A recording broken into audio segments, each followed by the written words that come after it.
Israel seems to be on trial, which I don't understand. That Israel, people are saying ceasefire. And of course, none of us want violence, but there was a ceasefire on October 6th.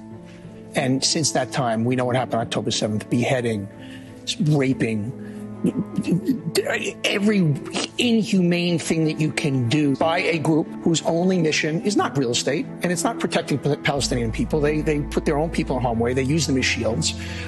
They've stolen billions of dollars of aid from the humanitarian aid from them. Their only mission is to eliminate Israel, eliminate all Jews.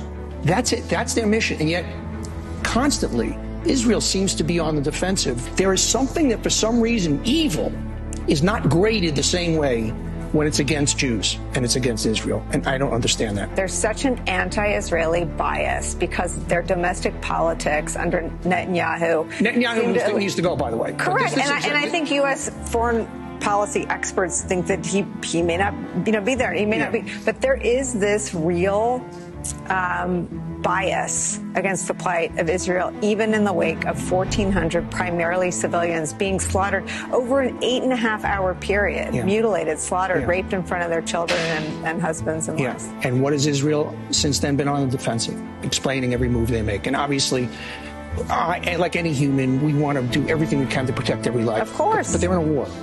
And innocent civilians are going to be hurt, just like innocent Germans were hurt. But you still got to take out the Nazis. You got to take out ISIS.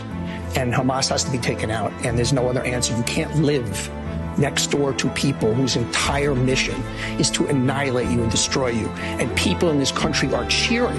And the media is just kind of tippy-toeing around it. The Jews are treated different than other groups. That there's a dislike.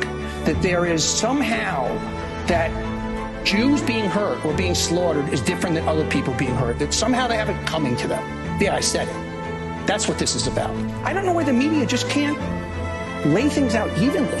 Nobody's asking you to side with either side. Just report it fairly, report honestly, and report one group that is pure evil and the other group like us. They're very imperfect, just like we are, but they're a civilized, human value-driven democracy. Hamas is not fighting for peace. They're fighting for death. They don't want peace for their own people. This is just so black and white stuff. There's no gray areas here. And the media is like,